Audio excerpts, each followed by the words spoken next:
Ora, bom dia. Então vamos começar a nossa aula. Esta é uma aula ainda para concluir o capítulo sobre identificação baseada em dados, portanto, construção de modelos baseada em dados. No caso de eu ter um sistema linear, vamos recordar brevemente uma parte da aula anterior, não é? Se ele for descrito, por exemplo, por este modelo na forma de uma equação de diferenças, o que nós fizemos foi definimos um regressor, que era basicamente um vetor dos últimos n, das últimas n saídas e das últimas n entradas, um vetor de parâmetros, e depois escrevíamos a equação de diferenças nesta forma.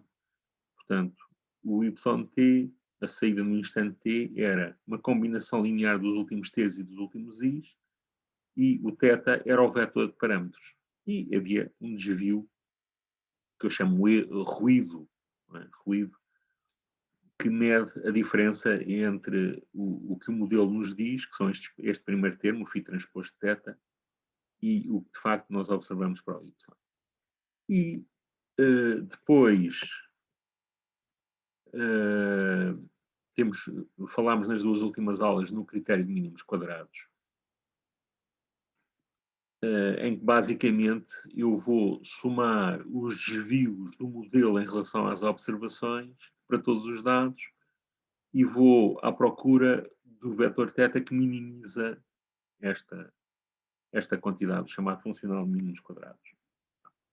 E eu fazia umas contas e consegui exprimir isto matricialmente. No caso linear, nós conseguimos ter uma solução em forma fechada. Há uma matriz, esta matriz φ é uma matriz de dados, é uma matriz feita pondo em linhas os regressores, e então o φ transposto de φ é uma matriz que eu consigo calcular a partir dos dados, vezes o vetor de parâmetros, igual, isto é um vetor, porque é uma matriz, vezes o vetor dos y. Se a matriz φ transposto φ for invertível, então eu posso escrever a minha estimativa assim. Se não, o θ não é completamente especificado e poderia depois ter outro tipo de especificações. Por exemplo, o vetor de parâmetros que tivesse uma norma mínima ou que tivesse um número mínimo de componentes. Iremos depois falar um bocadinho sobre isso. Bom, estas ideias dos mínimos quadrados também se podem se estender a modelos não lineares. Só que eu aí não tenho uma solução em forma fechada. Inclusive, podem se estender à situação em que eu tenho modelos contínuos, descritos por equações diferenciais.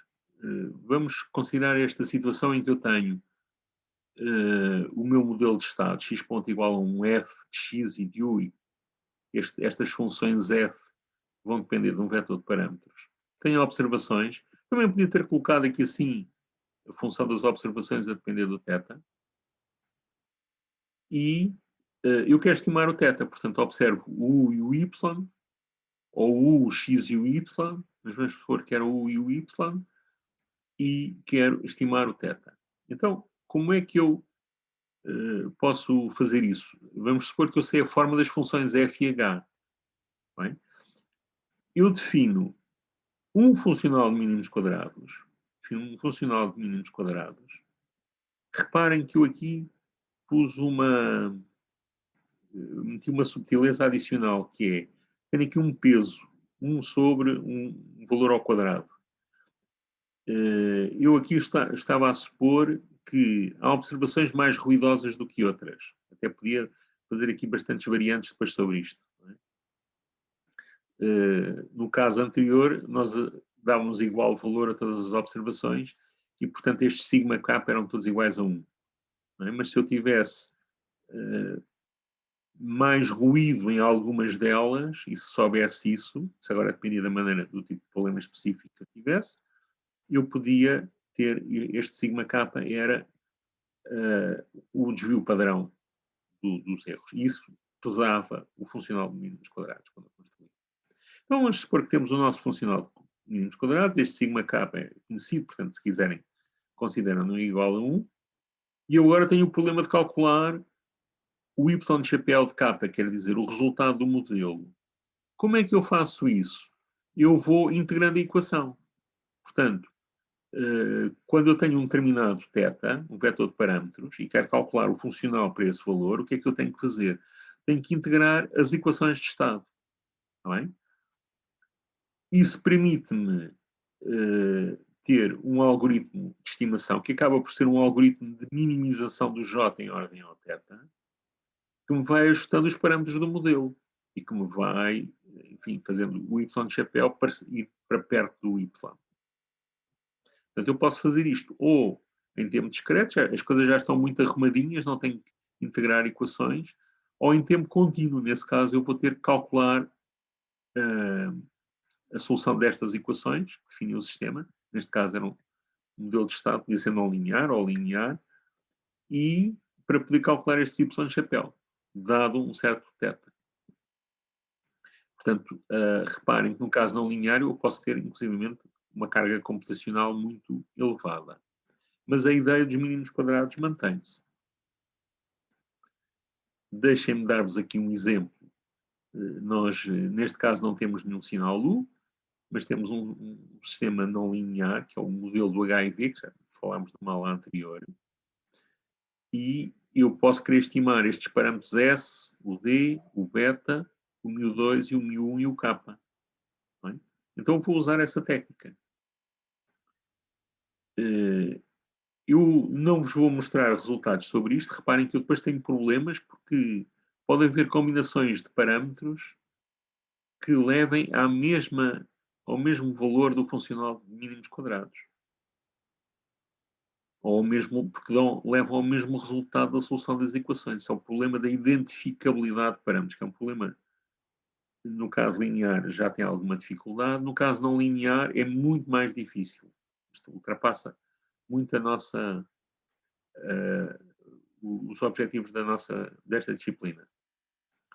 Mas também há um outro aspecto engraçado, eu só vos queria mostrar um exemplo, que é, eu posso, aqui estou em tempo contínuo, posso variar o meu intervalo de amostragem. Não é? Portanto, quando eu considero aqui no funcional de mínimos quadrados pontos, y de k, são pontos, no caso do HIV, poderia ser, por exemplo, horas ou dias. Não é? O K media horas ou media dias. Eu podia pensar em fazer esse tipo de análise para estimar os parâmetros do modelo. Então, eu, para calcular o que se passa entre duas amostras consecutivas, eu tinha que integrar estas equações. Agora, suponham que eu dizia assim, mas eu, em vez de considerar as amostras separadas de 1 hora, eu vou considerar as amostras separadas de 8 horas. Qual é o impacto que isso tem? Vamos pensar aqui no parâmetro beta. E aqui tem duas curvas que mostram o funcional de custo mínimos quadrados. Isto são dados simulados, não são? Portanto, eu sei exatamente o valor do beta verdadeiro. E agora reparem, estão a ver, quando eu vario o intervalo da amostragem, a função fica mais aplanada. Quer dizer, a sensibilidade do funcional de mínimos quadrados ao parâmetro baixou. Na prática, isto tem um mínimo ainda bem definido, porque é uma função quadrática. Mas, na prática, o método numérico teria dificuldade em perceber, em destrinçar entre o valor verdadeiro, que é aqui à volta dos 2,4, ou, por exemplo, 2,35, no caso em que eu tenho um intervalo de amostragem de 30 dias. Portanto, há aqui sim um problema de a qualidade dos dados, o ritmo da amostragem. Não é? Quando eu aumento o intervalo da amostragem, ou seja, diminuo o ritmo da amostragem, tipicamente acontecem coisas destas, quer dizer, eu vou ter mais dificuldade em estimar os parâmetros. Reparem que se eu também aumentasse muito o intervalo da amostragem, o meu modelo não é perfeito e, portanto, eu tenho desvios. E esses desvios correspondem a um sinal aleatório que está a ser somado. E se eu tivesse intervalos de amostragem muito pequeninos, a certa altura eu estava a ser muito corrompido pelo ruído. E também teria dificuldades. Portanto, quando eu quero identificar um sistema, ou seja, um sistema não linear, ou seja, um sistema em que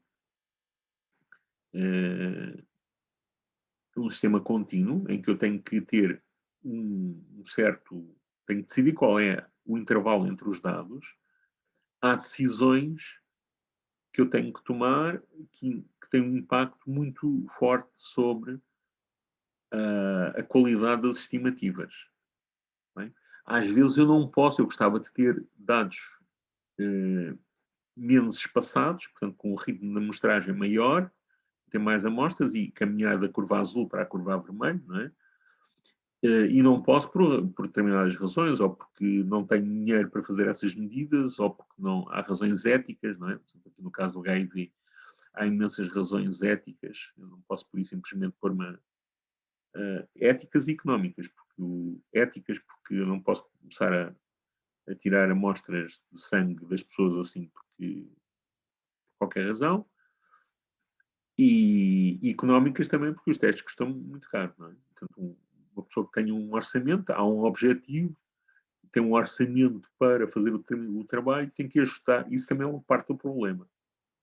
Não tem nada a ver com matemática, mas é uma restrição. Bom, agora há aqui um outro aspecto que eu vos queria chamar a atenção, que é, eu posso ter uma informação à partida, né? Normalmente, em termos de estatística, é a priori, quer dizer, isto é uma palavra, são duas palavras latinas que significam à partida. Né? Eu à partida tenho informação sobre os meus parâmetros. Então vamos supor que eu tinha umas estimativas que designam por teta barra. Bem? E uma maneira de incorporar isso nos mínimos quadrados é adicionar este primeiro termo que estão aqui a ver. Bem? Portanto, à direita temos o funcional de mínimos quadrados. E à esquerda temos uma coisa que penaliza um termo, que é a soma. Reparem, este somatório já não é sobre os dados, é sobre os parâmetros. Este termo penaliza o desvio em relação ao que eu sei. É o meu preconceito, se quiserem, de um ponto de vista, enfim, social. Não é? Nós temos um preconceito e fazemos observações e desviamos-nos do preconceito. Quanto mais forte era o preconceito, menos eu me vou desviar dele, não é? Por muito forte que seja a evidência. Reparem, como é que eu traduzo isso matematicamente? São estes sigmas barras. Estes sigmas barras medem a confiança que eu tenho nos vários parâmetros. Não é? Eu posso dar uma interpretação estatística, eu podia chegar a estas fórmulas, supondo que tudo era gaussiano, que o meu ruído era gaussiano, que os meus dados, que os meus parâmetros tinham também uma distribuição gaussiana, e podia construir o funcional a partir daí assim. De qualquer maneira, nós podemos aceitar que é razoável, não é? Nós modificarmos o funcional de mínimos quadrados,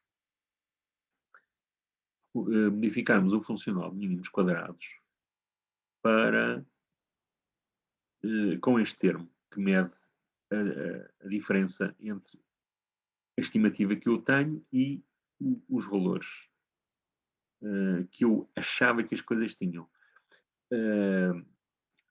Há situações, imaginem que estavam a fazer controle, tá bem? E que periodicamente tinham que rever, porque o vosso sistema mudava lentamente, tinham que rever o vosso modelo para refazer o controlador. Então podiam fazer uma coisa, pegavam nos últimos 50 pontos e estimavam os parâmetros a partir desses 50 pontos. E faziam isto de vez em quando, por exemplo, 10 em 10 pontos. Agora, se eu estiver a fazer isto, eu posso correr um risco, é que de repente eu tenho um salto muito grande, porque houve uma observação espúria, e então eu posso ser assim, eu vou rever o meu modelo, vou recalcular os parâmetros do modelo, mas eu não vou esquecer o que estava antes, então eu vou usar como prior, como os θ barras, a estimativa do batch anterior, quer dizer, o batch é o conjunto de pontos, batch, a tradução literal é lote, não é? Conjunto de pontos que eu usei anteriormente para fazer uma estimativa de parâmetros e vou usá-lo como um prior, ao qual atribuo alguma confiança. Está bem? E agora reparem, se as coisas mudarem, eu muitas vezes tenho que atribuir um valor a priori a este grau de confiança. E, eh, atribuir esse valor é uma questão é um botão de ajuste importante, porque ele mede a capacidade que nós temos de rever drasticamente o nosso controlador, porque o nosso controlador é recalculado com base nos dados. Como é que eu posso calcular eu no caso linear, posso fazer isto no caso não linear também. No caso linear eu tenho uma solução em forma fechada. Eu até tinha aqui como um exercício, mas já agora vamos ver aqui as contas. Se eu tiver um modelo linear, tá bem? O y de k igual a φ e f de k menos 1, peço desculpa, φ de k menos 1 θ, φ de k menos 1 transposto θ mais f de k. E agora empilho tudo, não é? Empilho muitas observações, ficam muitos y, ficam muitas linhas de φ, mas o θ é sempre o mesmo, ficam muitas amostras de ruído. Eu posso escrever o meu j da seguinte maneira: eu vou chamar y grande este vetor de y, φ grande esta matriz de φs, está bem?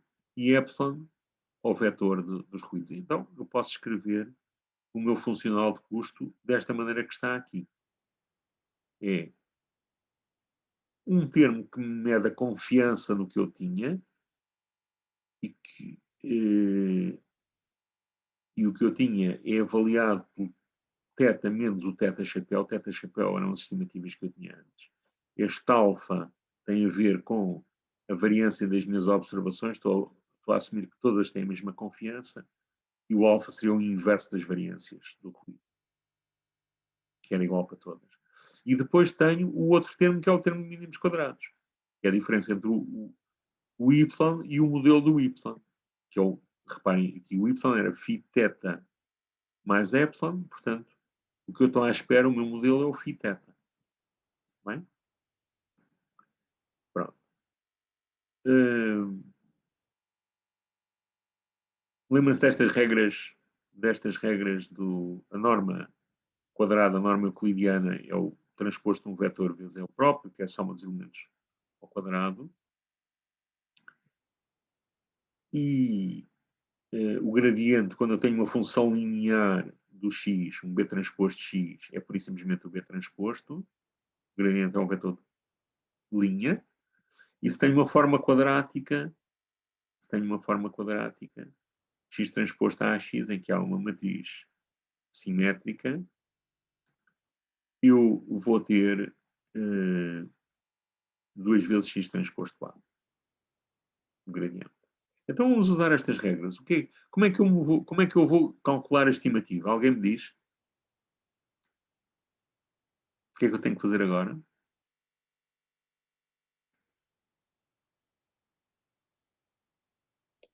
Só tenho uma dúvida. A norma euclidiana, eu preciso pôr aqui o quadrado, mas o quadrado não faz parte da norma, certo?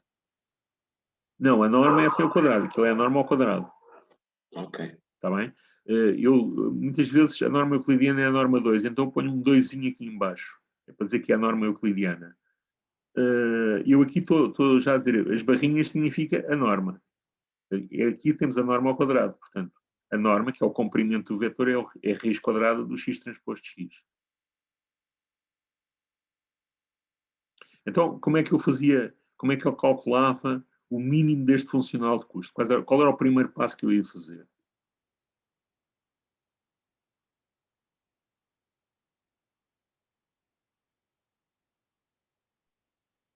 Ninguém tem ideias?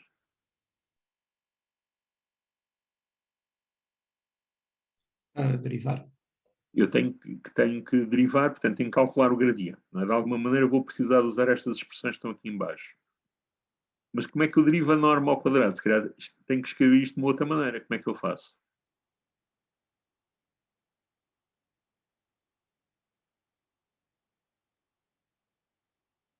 Reparem, as expressões que estão aqui em baixo, para cálculos de do gradiente da forma quadrática e do gradiente da forma linear, não há cá normas nenhumas, não é? E eu aqui tenho umas normas, portanto, eu tenho que me ver livre das normas. Como é que eu faço? É uma coisa óbvia, mas gostava que alguém dissesse.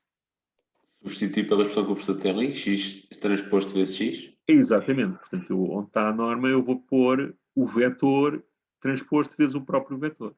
Reparem, em cada caso eu tenho vetores. Aqui tem uma diferença de vetores. O y é um vetor e o φ θ também é um vetor. Está bem?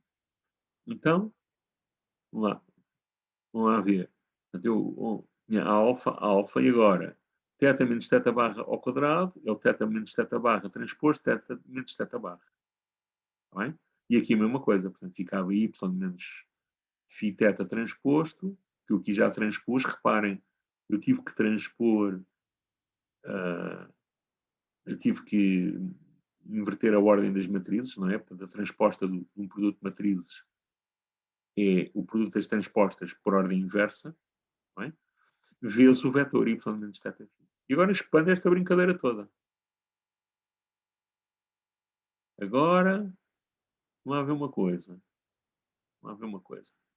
Aqui há uns termos que aparecem, aqui há um 2 e aqui há um 2. Reparem, se eu expandir isto, ia-me aparecer alfa, θ, θ barra. Os termos cruzados. Era alfa, θ, θ barra. E depois aparecia-me alfa, θ, θ barra com o sinal menos, não é? E depois aparecia-me um outro termo que era alfa, θ barra, θ. E eu pus dois e pus um deles. Pá, o que é que me justifica isto? No fim de contas, eu estou a dizer que o θ barra transposto é igual a θ. Desculpem. Que o θ barra transposto θ é igual a θ transposto θ barra. Não é? Estou a dizer que o θ barra transposto θ seria igual a θ transposto θ barra. Isto é verdade ou não? Devo estar a enfiar um barrete. É um escalar, cujo É um escalar, transposto não é? Portanto, eu dá posso pontos. transpor o escalar. Reparem que o J é um escalar. Quando eu faço um vetor linha para um vetor coluna, é? Portanto, eu posso pôr aqui, por isso, simplesmente menos 2, e escrevo nesta forma. Já está preparada para calcular o gradiente, porque isto depois é uma forma linear do θ, não é? Em que tenho 2 alfa, que é um escalar, e depois tenho θ transposto, θ barra transposto, vezes θ. O gradiente vai ser logo menos 2 alfa, θ barra transposto. Pronto. Então vamos calcular o gradiente. O gradiente aqui do primeiro termo, isto é uma forma linear em θ, é só o primeiro. Pronto. Depois, esta também é uma forma linear em θ, também é só o primeiro. Desculpem. Eu aqui estou a enfiar um barrete, não é? Isto aqui é quadrático em θ e a matriz é a identidade. Está bem? Portanto, vai ser o alfa, ok, tudo bem. Se eu estou a calcular o gradiente de uma forma quadrática, vai ser θ transposto vezes a matriz, que é a identidade. Portanto, é isto. Aqui é que é uma forma linear, não é? Portanto, é só o primeiro.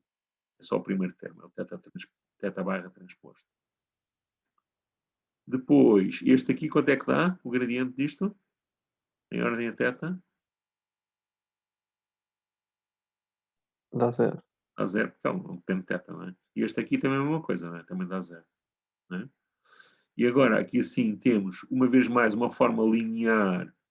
Portanto, é um vetor vezes θ, um vetor transposto vezes θ. Vai dar o vetor transposto, é menos 2 vezes isto. É o que aparece ali. E, finalmente, a última é a forma quadrática em que a matriz é φ transposto φ. Ok? E eu... φ transposto φ, está certinho, não me enganei. E agora... tenho que ter um cuidado que é transpor isto tudo, não é? Porque parece-me que o θ transposto, eu vou transpor, se eu transpuser e colecionar os termos em θ, que é o primeiro e o último, não é? Estes dois entram para o outro lado, cancelo o 2, o 2 aparecem todos, desaparece, não é? E portanto vou escrever isto desta maneira. Isto é a minha equação normal para o novo caso, que eu chamo regularizada. Percebem porque é que eu chamo isto uma equação regularizada? eu vou ter que inverter, não é? Para obter o θ. Isto aqui é uma matriz que eu vou ter que inverter. Porquê que eu estou a chamar isto de regularizado?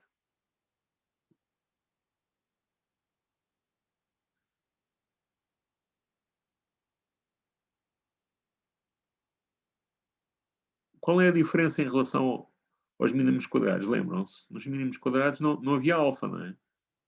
Portanto, estas contas todas ficavam φ transposto φ θ igual a φ transposto y. E eu tinha que inverter esta matriz. E agora já não é esta matriz que eu tenho que inverter, é esta matriz mais o αi. Bom, o αi é uma coisa simpática, porque o αi é uma matriz, desde que o α seja diferente de zero, é sempre inversa. Está bem? E, portanto, é como se eu tivesse...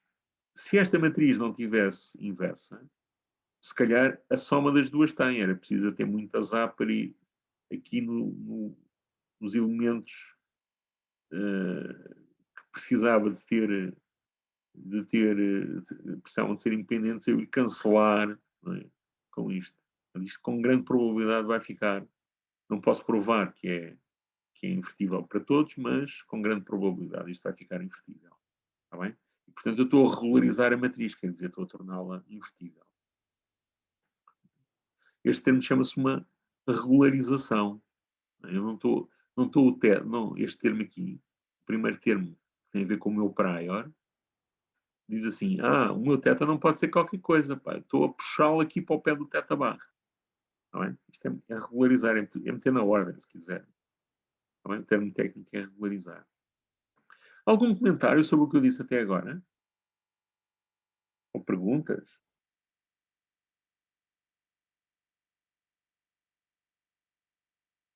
Já estamos a fugir aqui dos mínimos quadrados.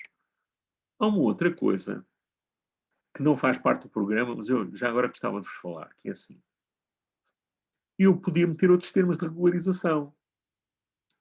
Podia, por exemplo, dizer assim, eu vou penalizar sempre que os valores, as entradas do θ, quer dizer, as componentes do θ são diferentes de zero, eu vou penalizar isso.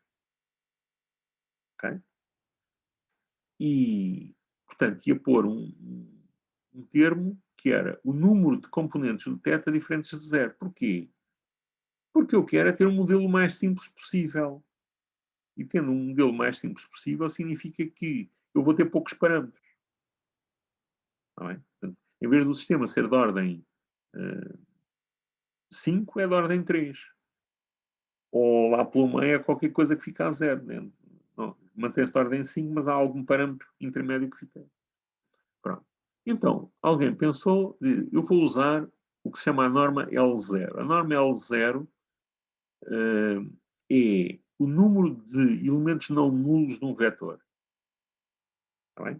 Se eu tiver um vetor que seja 5, 0, 3, a norma é 2, porque eu tenho dois elementos que são diferentes de 0. É? 5, 0, 3, o primeiro é diferente de 0, o segundo é 0 e o terceiro é diferente de 0. Portanto, o número de elementos diferentes de 0 é 2. A norma L0 é 2. Tão simples como isto.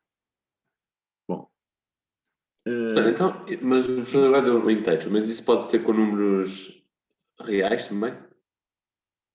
Sim, sim. E se forem quase zero, mas não forem zero, já... Pois, mas aí é que está a maravilha da coisa, pá. Deixa-me avançar um bocadinho mais e eu já te dou a resposta à tua pergunta. Está bem? Se eu fizesse isto com a L0, com a norma L0, a primeira coisa é que isto de facto não é uma norma. Portanto, uma norma tem que satisfazer certas condições e esta medida dos vetores não satisfaz todas elas. Embora se chame norma L0. Mas muito pior do que isso é que levávamos a um problema que era NP completo e, portanto, o problema da otimização tinha uma complexidade que, quando a ordem crescia um bocadinho, aquilo cresce muito rapidamente e não conseguimos ter carga computacional. Não há computadores que resolvam o problema. Bem? Então, faz-se uma coisa que é, eu vou aproximar a L0 pela L1, que aqui é a norma L1, é a soma dos módulos dos componentes. Bem? Não é nada óbvio, mas pode-se mostrar que a norma L1 de um vetor aproxima a norma L0. Portanto, a soma dos módulos dos componentes aproxima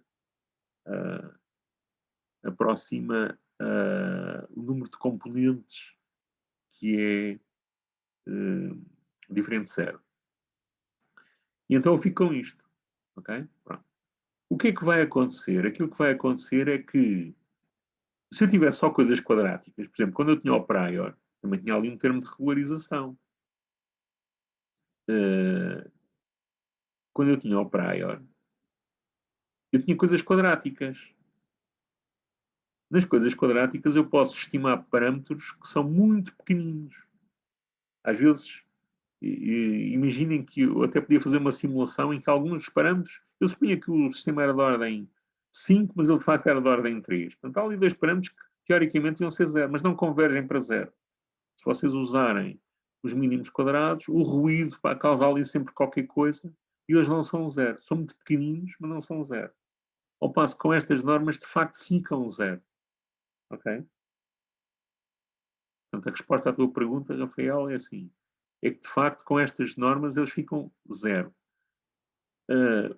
É possível dar uma justificação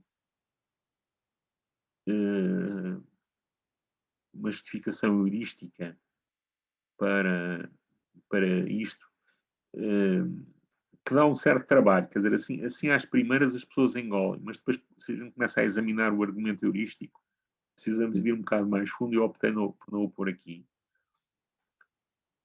Mas, basicamente, o facto de ter este termo aqui do módulo, que eu chamo, estão a ver aqui, a primeira era a norma L2, é a norma euclidiana normal, não é? E aqui eu tenho a norma L1, pus um 1zinho aqui em baixo, dizer que é a norma L1. Isto não é mais do que a soma dos elementos, dos módulos dos elementos do θ. Está bem? E a tendência é que, quando qualquer coisa é muito pequenina, este termo vai fazer com que ela seja zero. Se eu minimizar, eu vou ter tendência a puxar esse θ para zero. Bem? Ou seja, eu vou ter o que se chamam soluções esparsas. Bem? Soluções esparsas. Nós não vamos ter tempo para falar sobre isto aqui. Chamo-vos a atenção. Agora, eu vou ter problemas numéricos, porque enquanto com a norma L2, com a norma euclidiana, os mínimos quadrados, têm funções quadráticas, aquilo é uma maravilha, não é? Derivamos, ficamos com uma equação linear, resolvemos a equação, estamos bem. Mesmo se eu quiser usar métodos numéricos, eu sei que o gradiente se anula, no mínimo, desde que seja um ponto interior ao conjunto dos tetas. Então isso é tudo muito simpático. Agora, eu aqui, quando eu tenho um módulo, o módulo é não diferenciável para θ igual a zero. O módulo do θ, não é? Quando θ é zero, isto é não diferenciável. Eu não posso dizer que o mínimo deste termo se anula quando o seu gradiente é zero, porque o gradiente até é constante. Okay? E mesmo com o outro termo de regularização, que é quadrático, eu posso ter problemas. Então eu preciso de ter uma matemática mais... O mundo não acaba nos gradientes. Está bem? Preciso ter matemática que me permita tratar métodos numéricos de funções não diferenciáveis. Está bem? E aparecem umas coisas que são os subgradientes, eu pus aqui só os nomes, e os proximal operators, que eu não ouço traduzir para português, só o vejo referido em inglês. E, eventualmente no vosso curso terão alguma oportunidade de estudar isso. Eu não sei se o professor João Xavier, ele dá uma cadeira de otimização e algoritmos no segundo ciclo, que eu aconselho a toda a gente. E eu não sei se ele fala sobre isto, é possível que fale. De qualquer maneira,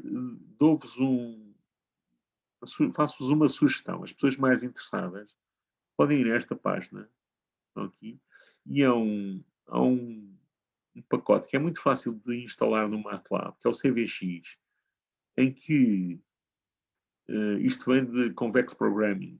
programação convexa.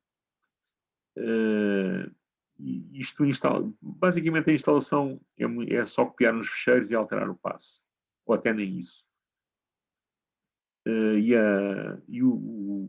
Este ambiente de programação é gratuito, portanto é utilização livre, não estão a violar nenhuma lei usando o CVX. E está tudo muito bem documentado, e em meia hora a pessoa vê um exemplo e começa a resolver problemas de otimização. Isto não é, claro, a máquina mágica. Primeiro é lento, porque isto é código interpretado, não é código compilado, e faz muitas verificações. Portanto, se o problema não for convexo, por exemplo, ele recusa-se a resolvê-lo. Mas para problemas relativamente simples e para a pessoa experimentar algumas coisas, este CVX é extremamente útil, porque permite resolver a programação dos problemas. É quase como quem escreve um problema, minimizar, e depois escreve-se mesmo min, e depois escreve-se a função tal como nós a escrevemos, e with respect to, e dizem-se as variáveis, e ele calcula aquilo, parece magia negra.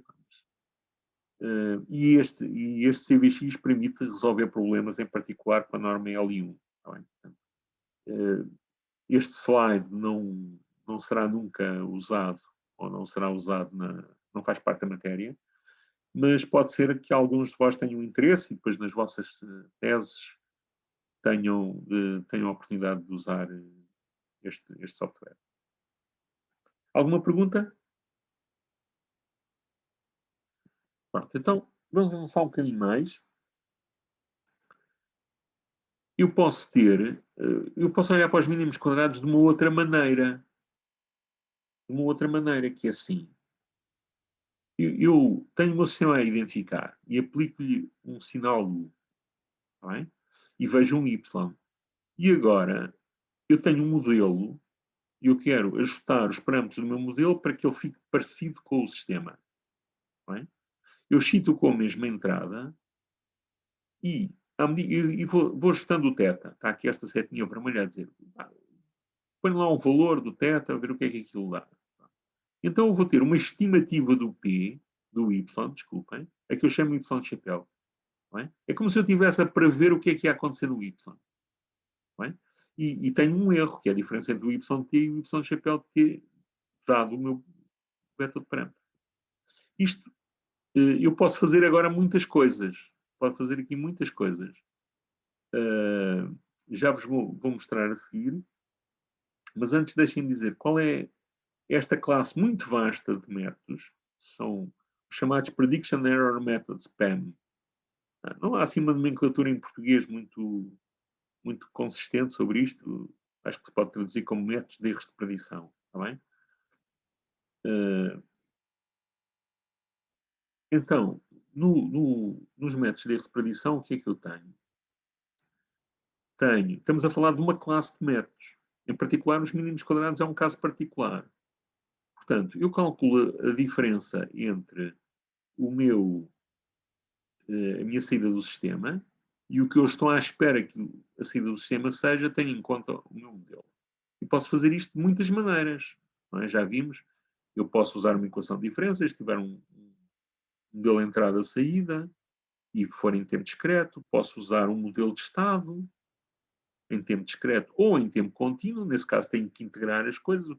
Tem que ter uma maneira de calcular este Y de chapéu. Está bem? Dado o valor de θ, tenho que ser capaz de fazer isto. Mas posso ter, por exemplo, um modelo de estado. Por que não? Até posso impor estruturas nas matrizes do modelo de estado. De várias maneiras. Depois eu vou fazer uma outra coisa, que é, eu vou filtrar o meu erro. Construo um epsilon F. Este L é um filtro tipicamente passa abaixo. Reparem, normalmente a gente tem as funções de transferência e temos as funções de transferência que são escritas no domínio da transformada, não é? E depois temos as coisas no domínio do tempo. Eu aqui dá a sensação que estou a misturar um bocadinho as coisas, não é? Porque eu tenho a minha função de transferência e tenho o meu e tenho tempo. Estes sinais estão no tempo. Está bem? Eu calculei aqueles desvios, aquele erro de predição, e agora filtrei-o. Pronto, o que eu quero dizer é exatamente isto. Reparem que em tempo discreto, eu aqui estou a supor que eu tenho estes epsilons são amostras, eu vou ter amostras aqui, estou a operar de facto já em tempo discreto. Embora os sinais possam ser originalmente contínuos, este aqui significa o operador avanço. Portanto, eu posso escrever, uma vez mais, não vamos entrar aqui muito em pormenor, mas eu posso escrever os meus filtros. É uma espécie de imagem da função de transferência. Está bem? Se não estão a perceber muito bem o que eu estou a dizer, interpretem assim. O meu εf é a filtragem do epsilon. E é uma filtragem tipicamente passo abaixo. Porquê? Porque na alta frequência eu vou ter, se calhar, muitas coisas que já têm um ganho muito pequenino e eu não quero que elas estejam cá a chatear-me e a prejudicar a identificação da baixa frequência. Então vou limpá-las com o filtro passo abaixo, por isso simplesmente. E o meu modelo fica válido na baixa frequência. Portanto, posso usar aqui um filtro e posso usar vários tipos de filtro. Reparem, filtros que tenham sobreelevação, funções de transferência que sejam sobreelevação, não é normalmente uma escolha boa. Isto tipicamente é um filtro com polos reais, tá bem? Para filtrar, deixar só passar a baixa frequência, onde o nosso modelo vai ser válido. Depois tem um vetor de dados, não é? De y e de u's. E vou construir, chamo-lhe Z esse vetor de dados. N é o número de dados. E vou construir, vou ter um critério de ajuste. E nós até já estamos a ver, já vimos 3 critérios de ajuste. Mínimos quadrados, posso ter mínimos quadrados com o prior, o laço, que é aquele com a regularização, e agora posso começar a fazer ainda mais variantes. Também posso fazer ainda uma outra coisa, que é, em vez de usar diretamente, como faço, os y e os u's no meu regressor, eu posso estimar o ruído e metê-lo no regressor. Bem? Mínimos quadrados generalizados e estendidos, que a gente não falou aqui nem vai falar. Bem? E depois, a minha estimativa vai ser algo que otimiza este critério. Portanto, reparem que nas primeiras 4 linhas, eu posso ter muitas opções. Posso ter critérios diferentes. Bom, na terceira linha não, são os dados. Posso acrescentar aqui aos dados pseudodados, são as tais estimativas do ruído. E posso ter opções aqui sobre o L. Não é? Portanto, em rigor, eu posso escolher o que acontece na segunda linha, na terceira linha, na hipótese de juntar aqui aos dados pseudodados, de facto, coisas que são calculadas a partir dos dados primários, e depois o critério de ajuste. Não é? E isto dá, não é? Isto dá livros e livros de possibilidades.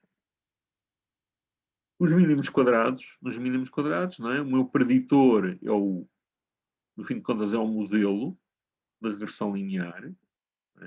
O meu erro de predição são aqueles erros que nós tivemos a ver, e a funcional de custo é o somatório dos quadrados dos erros de predição, e aqui não há filtragem. Mas eu agora posso ter, e estou a assumir este modelo. Estou a assumir aqui este modelo.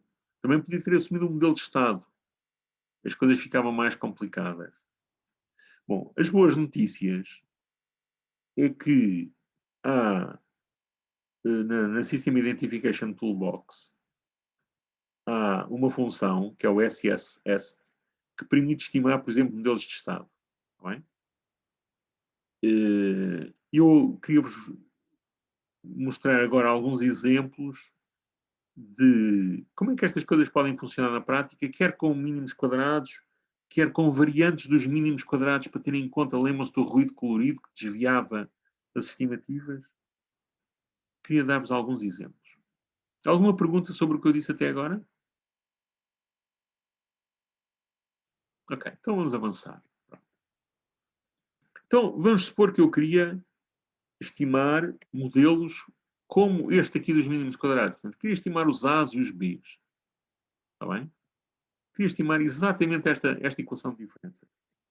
Tem uma coisa muito simpática, que são duas funções, que é o Rx e o Rmax. Está bem? A função Rx é pura e simplesmente os mínimos quadrados. Então, como é que eu uso isto? Eu construo um vetor, uma matriz Z, que tem como colunas a minha observação de y e a minha observação de u's. Está bem? Portanto, o y e o u são vetores, coluna, de observações da saída e da entrada, postos por ordem, claro.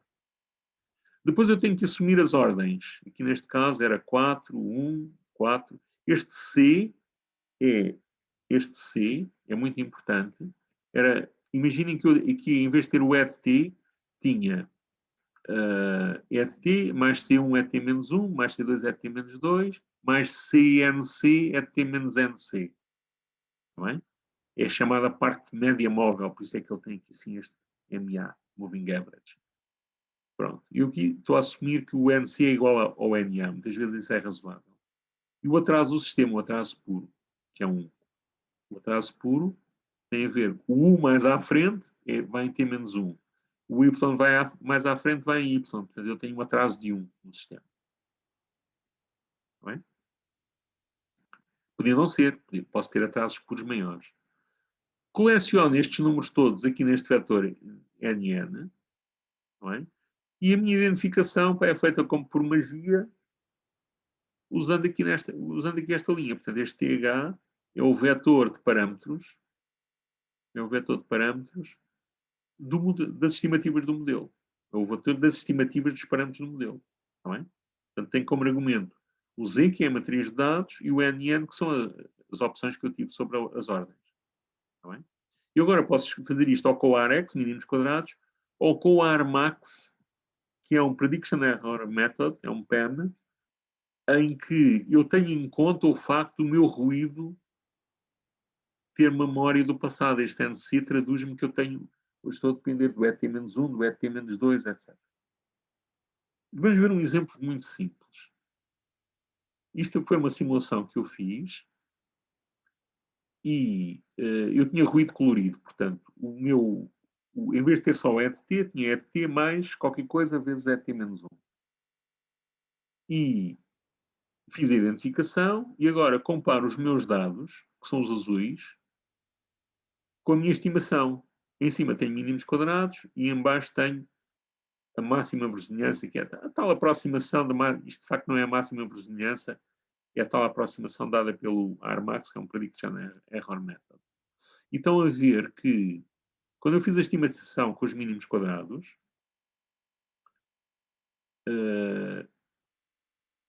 os parâmetros não ficaram completamente bem, ou não foi uma boa apresentação, porque o ruído colorido levou a um desvio dos parâmetros. Eu tinha muitos pontos, mas mesmo assim eu fui levado a um valor em que, como estão aqui assim a ver, o meu sistema identificado tem uma sobreelevação, não é? Que não aparece no sistema real.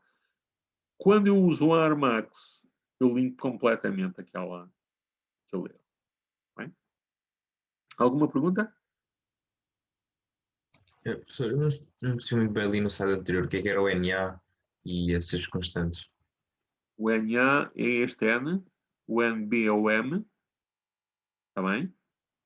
Portanto, o NA é o número de atrasos do Y, é o número de A's que tu estás a supor, é o número de Y's anteriores que te aparece. Não é? Por exemplo, se tu tiveres um sistema de primeira ordem, deixa-me ir aqui ao quadro branco.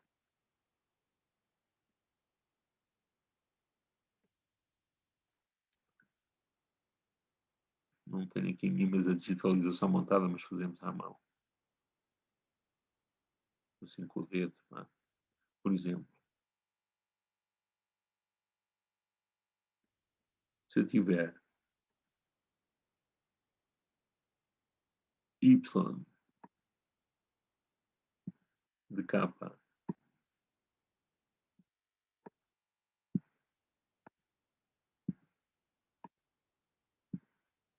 igual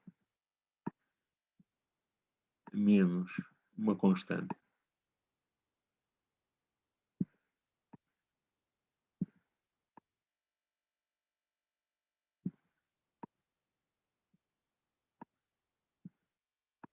Desculpem lá, pá, mas isto é uma técnica de escrita medieval. Vou escrever com o dedo. Mais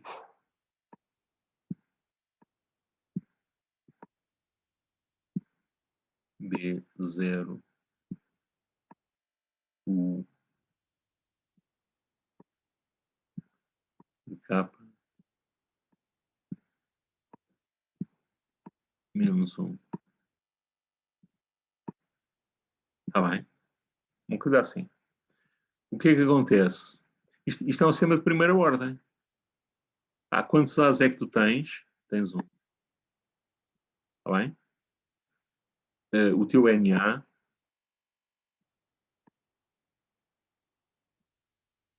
vai ser 1. É a ordem. Se tu pensares nisto como um polinómio, imagina que tu dizes assim, y de capa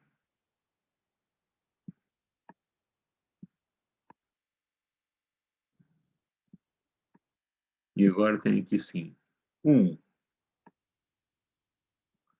mais, vamos interpretar Z menos 1 como atraso.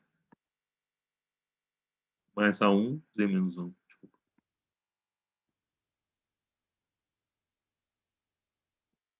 Mais A.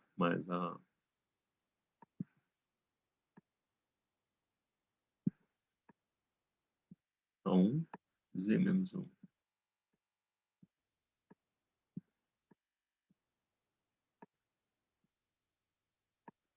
Está bem? Igual.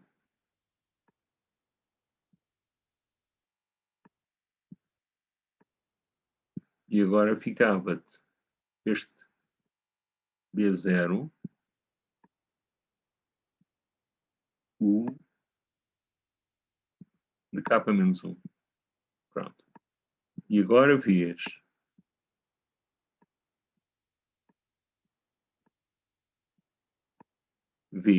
qual é o Y que vai mais à frente? Vai em capa.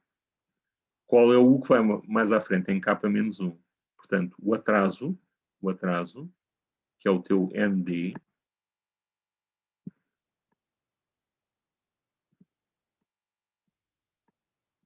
vai ser 1. Está bem? E o teu NB vai ser 0. Portanto, o teu não tens zeros. Só tens o primeiro U, não tens mais nenhum. Imagina que eu agora fazia uma coisa assim. Juntava aqui B1, U de capa menos 2. Eu não percebo porque é que o NB é 0. Não era possível ter a resposta a depender da entrada no próprio instante? Tu podes ter várias convenções. Vamos seguir esta, ok? Se fores ver normalmente os artigos que seguem outras coisas são coisas muito confusas. Portanto, esta é uma convenção que te diz. Eu não queria embrulhar muito aqui, porque isto não tem nada que saber, mas não tem nada que saber, mas demora algum tempo. Mas o primeiro coeficiente, o que multiplica o primeiro U, se a gente o tiver só, temos o NB igual a 0 e atiras o resto para o atraso, estás a ver? Tu podes dizer assim, eu posso ter sistemas sem atraso 0. Posso ter sistemas sem atraso, um sistema com atraso 0, não é? Eu podia ter aqui assim U de capa e tinha aqui um B0 à mesma, tinha um ND igual a 0. Mas não tinha zeros. Na minha convenção, este é o NB. Está bem? Também é preciso ver a parametrização que a função usa. que a função do MATLAB usa, tem que ter cuidado com isso. Agora, nada lhe impede de considerar um sistema que tivesse aqui em cima de capa. Na natureza, normalmente eles não existem. É muito raro teres um sistema que tenha uma resposta instantânea. Está bem? Se eu tivesse aqui mais um termo, só para explicar a notação, se eu tivesse aqui mais um termo, eu dizia que tinha n b igual a 1 e que tinha e o ND era igual, não é? Este aqui também era, este ficava igual, este ficava igual, não é?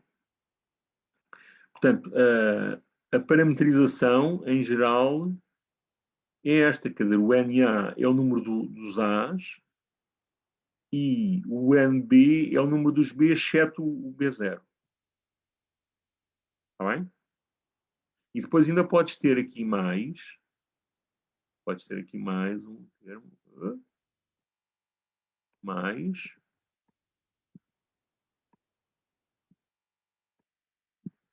mais o quê? Posso ter E de T, ter termos de ruído, mais C1 E de T menos 1, por exemplo, podia ter assim uma coisa, não é?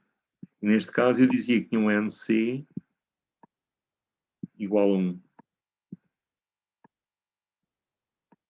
Tá bem? Se não tivesse cá o C1, era o NC igual a 0. Está bem? Então, só uma questão. Por exemplo, se eu tivesse y de k menos 1, o NA era 0.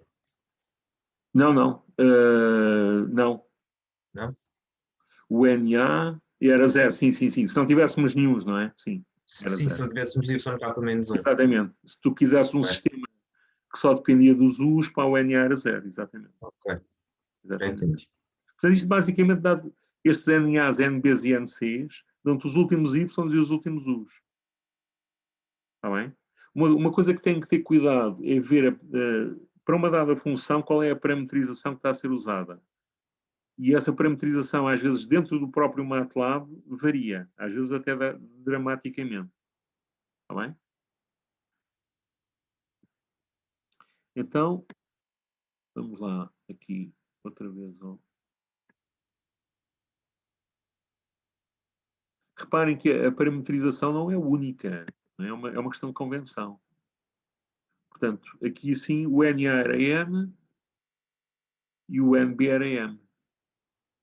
E o NC era 0, neste exemplo. Não é? Eu aqui onde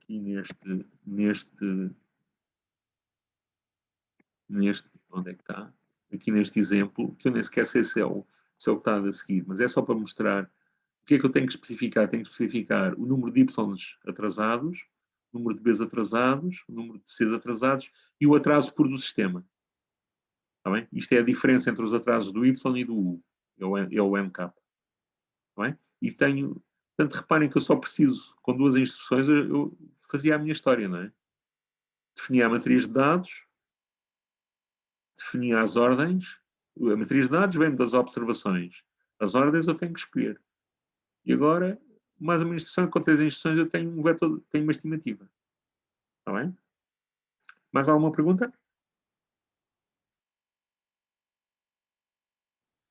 Então, deixem-me discutir agora convosco um outro exemplo, mas se calhar mais interessante. Vamos supor que nós temos um motor. Isto, por exemplo, é usado no próximo ano será controle de sistemas ciberfísicos, os nomes vão mudar agora, chama-se controle por computador. E há uma cadeira em que o trabalho é construir um modelo e depois construir um controlador com base no modelo e testá-lo no sistema real. Supor que eu tenho um motor, tem um veio, tem uma barra flexível e que de alguma maneira eu estimo este ângulo que está aqui, na ponta da barra. E isto abana. Esta barra é muito flexível.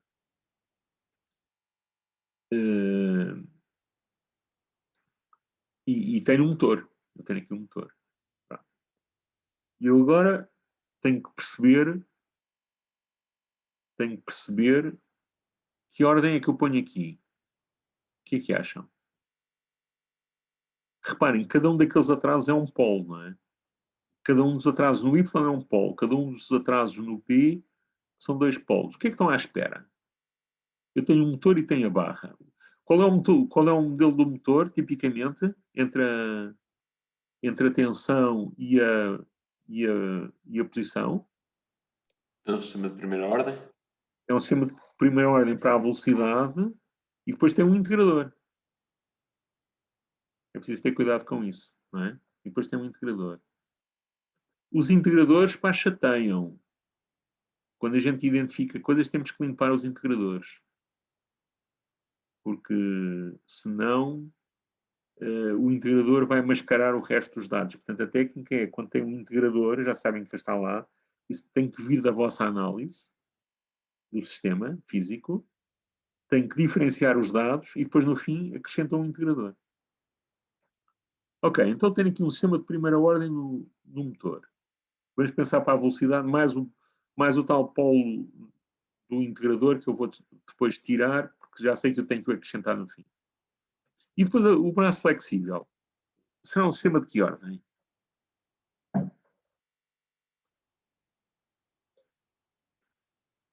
Eu diria que era de segunda porque tem oscilação. Ok, Porque o mais simples é de segunda.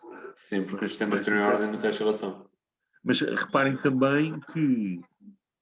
Ok, vamos começar com isso. Portanto, eu se calhar fazia a festa com Na igual a 3, que é um polo mais 2 polos, um polo do motor mais 2 polos, não é? Opa, e se calhar ponho para ali uns zeros, já que eu... Ops.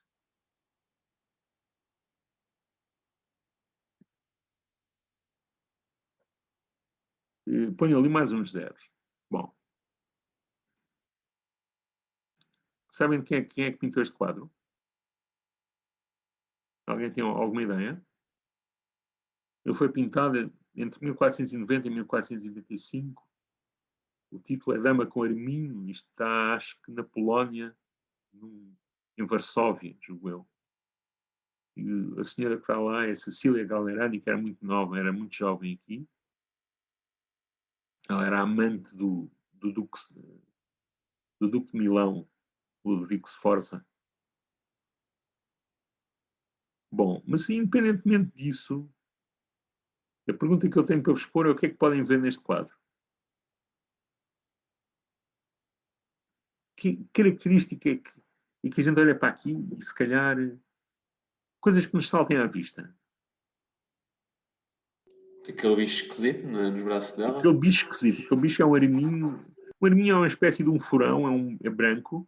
E isso, ok, o bicho salta à vista, não é? O que é que achas que o bicho pode traduzir? Não sei. Ela tem uma atitude relativamente ao bicho, não é? Ela está muito calma, muito serena. Ok. E, portanto, há um certo carinho em relação ao bicho, não é? Manifesta carinho. E se vocês pensassem em termos de dinâmica do quadro, o que é que viam? Não é? Se pensarem nisto, qual é a posição normal? Quando a gente pinta um retrato, um retratista assim, primeira viagem, como é que vai pintar o retrato? Qual é a pose que nós vamos ter na pessoa?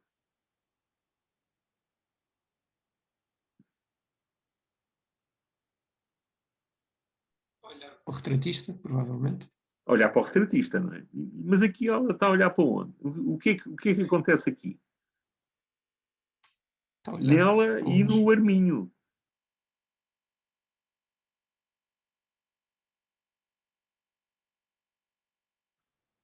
Acham que ela está numa pose natural? Que ela estava sempre assim?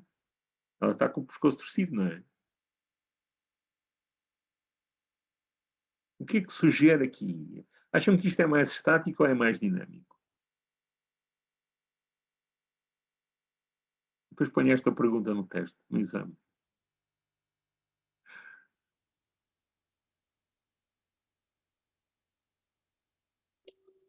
Eu acho que o professor quer que nós respondamos dinâmico, mas ela pode estar assim em modo estático, a se olhar. Apesar de não aguentar há muito tempo Ela e está a depois fazer falar. festas no Arminho, não é? Está a fazer Sim. festas no Arminho.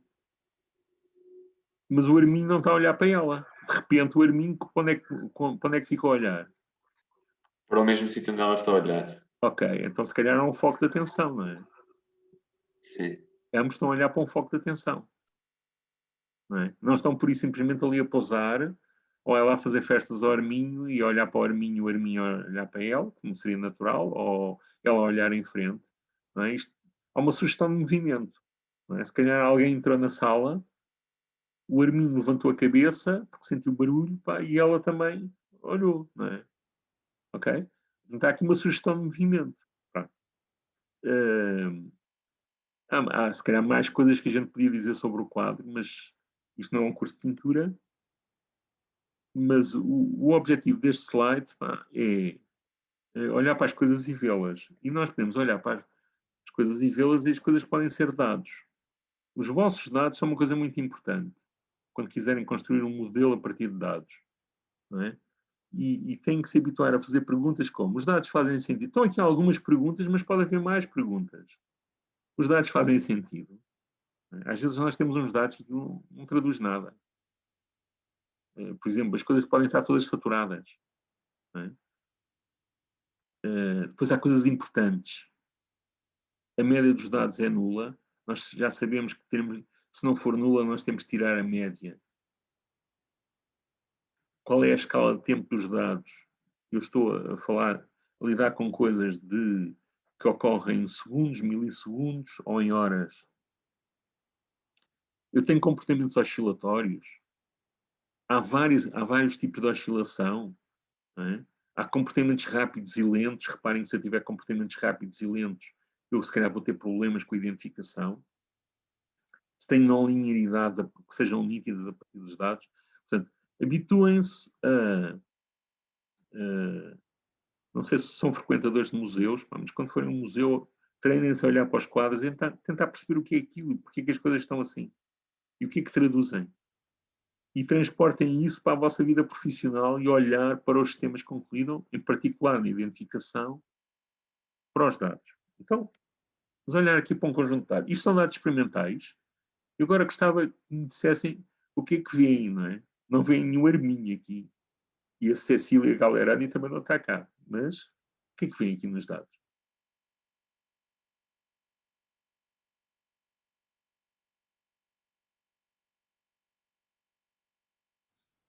Parece que aconteceu qualquer coisa que pôs o sistema a oscilar. Isto é uma resposta ao escalão. Portanto, é um sistema oscilante. Então, em que tipo de oscilações é que tu vês? Amortecida. Há uma oscilação amortecida, não é? Portanto, isto sugere, em termos de polos, o que é que isto sugere? Um sistema de segunda ordem. Isto é o... Desculpa, é um sistema de segunda ordem. Isto é o sistema, é a barra. É a barra. Como é que o professor consegue saber que é de segunda ordem só por olhar para aqui? Podia ser Se calhar. terceira, quarta, quinta? Então, e o que é que te leva a dizer para que um de quarta ou de quinta seria melhor? Não sei se seria melhor, mas como é que nós podemos concluir? Sabemos que é pelo menos de segunda, isso sabemos. É pelo menos de segunda, porque tem ali uma oscilação dominante, não é? Sim, sabemos que tem polos conjugados no implante complexo esquerdo imaginários. Com parte imaginária, não nula. A parte imaginária, com parte real não nula, não é? Para amortecer. Certo, boa. Então, e mais? Depois a gente vê aí uns... Não te podes prender com as respostas finais. Tu és muito radical. Tens que limar o teu radicalismo. Não é? Temos que ver, vamos vendo as coisas, pá, vamos descobrindo, levantando uma manta. Então, o que é que vem mais? Eu tenho aqui uma coisa dominante, não é? Que é uma oscilação amortecida. O que é que vem mais? Isto é uma resposta ao escalão, está bem? Portanto, ele não estava perfeitamente em repouso, mas eu mandei-lhe um safanão para o outro lado e isto aqui já são os dados diferenciados. Temos um zero. Temos um zero. Onde é que vês o zero? porque nos sistemas, por exemplo, de segunda ordem, que tem um 0, o comportamento inicial é de contrariar e depois é que vão fazer outra parte. E aqui, Boa, isso é um bom ponto. Temos aqui um 0 de fase no mínimo, um 0 à direita, não é? sim. Temos um 0 e o 0 está à direita. Pelo menos um 0. Está bem? E mais coisas. E estas irregularidades todas, pá, pensem na barra.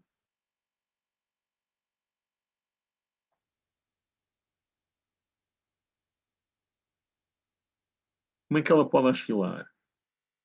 Eu posso ter a ponta da lâmina a oscilar, mas eu agora posso, se calhar, ter outro tipo de oscilações.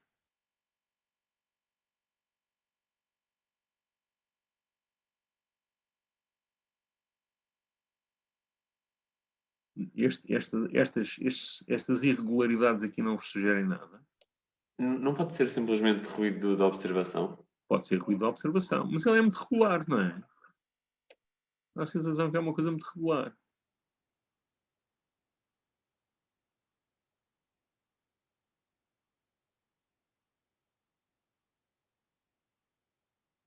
Uma barra, vamos lá ver, se eu tivesse uma barra com uma mola, uma barra rígida, não era flexível, com uma mola numa ponta, isto era um sistema de segunda ordem. Não é? Aquilo, era uma massa que ia para um lado, que ia para o outro e tinha a mola a restituir. Mas a barra é flexível e, portanto, eu posso ter uma certa oscilações de mais alta frequência. Está bem? De facto, eu até tenho um número infinito de modos de oscilação. No laboratório conseguem-se ver dois e aqui estes saltinhos para cima e para baixo, de facto, correspondem a um segundo par de polos complexos conjugados de mais alta frequência, que dão este tipo de oscilação sobreposta à primeira. E que está muito atenuado. Reparem que isto oscila pouco em relação à amplitude da oscilação principal. Então, eu se calhar podia começar assim. Ok. A nossa primeira teoria tinha sido um polo real. Eu há bocado toquei a ordem nos slides, pá, e foi por isso que hesitei. E depois tenho um sistema de segunda ordem, que é, porque a barra é um sistema de segunda ordem. E vou usar mínimos quadrados, não é? Portanto, eu ponho lá assim, 3 polos, 2 zeros, mínimos quadrados, resultado. O que é que acham? Desastre completo, não é? Isto não tem nada a ver com... a curva azul é a identificação, não é? Nem o ganho estático ele acertou. Não é? Então vamos ver agora o que é que eu ganho quando uso o tal método Armax que me tem em conta o ruído ser colorido. Está bem? Aqui ainda não foi esse, foi aumentei a ordem. Estão a ver? Melhorou um bocado. Já começou a apanhar o zero, mas a oscilação ainda não está bem. Não é? Agora vamos ver o outro. 3, 2, que era a mesma coisa nos mínimos quadrados, e agora eu estou a admitir explicitamente que tenho ruído colorido. Está bem? E estão a ver, já apanhei o zero e apanhei a oscilação fundamental. Comparem isto com os mínimos quadrados. Não é? Ganha muito. Ganhei muito. Se eu quisesse aumentar a ordem, ainda mais aqui com a Armax 888, já conseguia, não é? Se calhar já tenho muito mais parâmetros do que mas já consigo até dar aqui estas voltinhas todas. Não é? Agora vamos ver com um outro tipo de parametrização, com o SS este. E vamos usar os mínimos quadrados e um outro método que também é um PEM. Não é? Também é um PEM. Não é muito diferente do Armax. Aqui eu não tenho os dados reais, mas tenho uns dados simulados que aproximam os reais.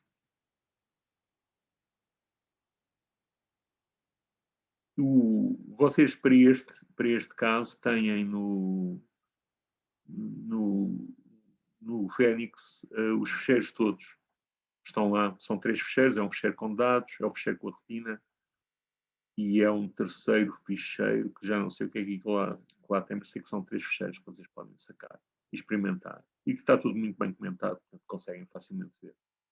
Não é? Eu tenho aqui sim dados, estes dados estão num ficheiro. De facto, eu usei muito mais dados, só que só considerei este intervalo para conseguirmos ver aqui sim as respostas.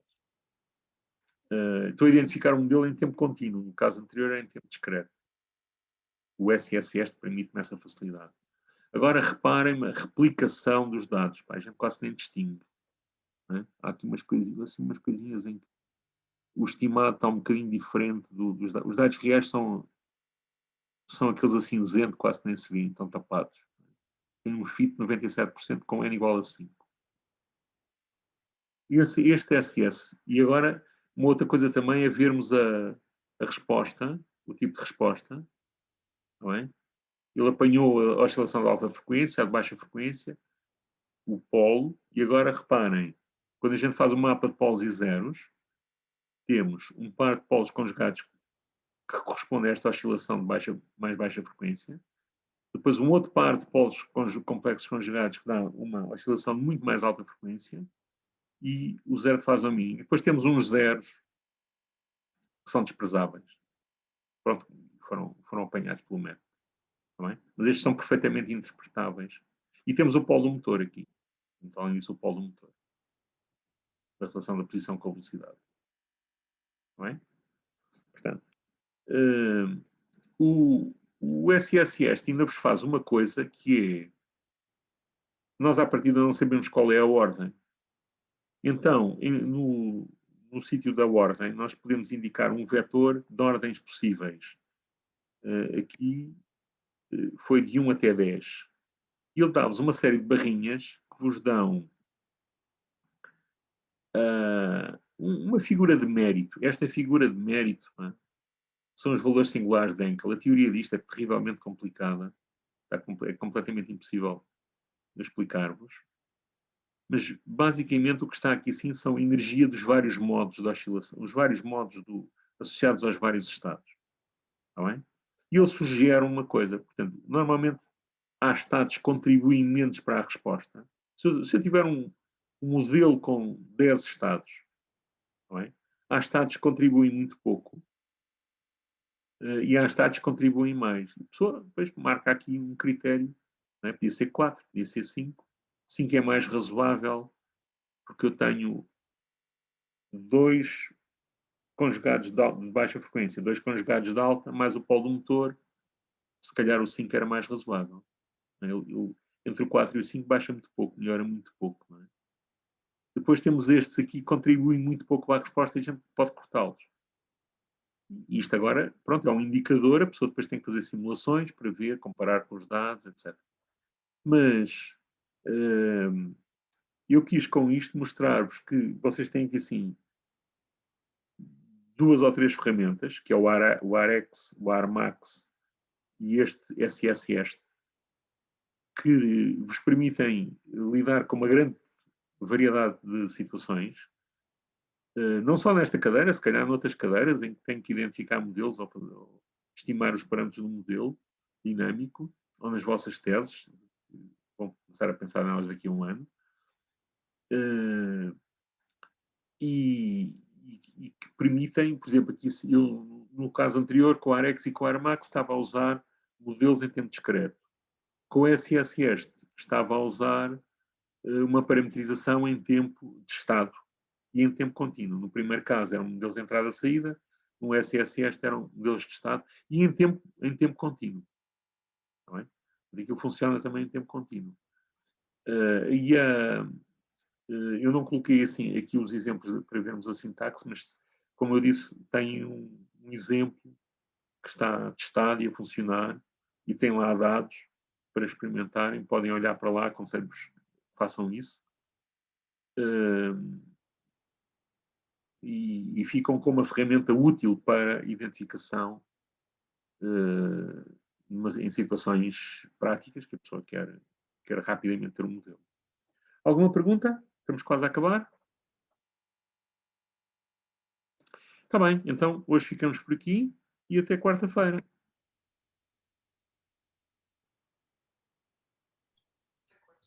Agora, Boa tarde. Deus ser.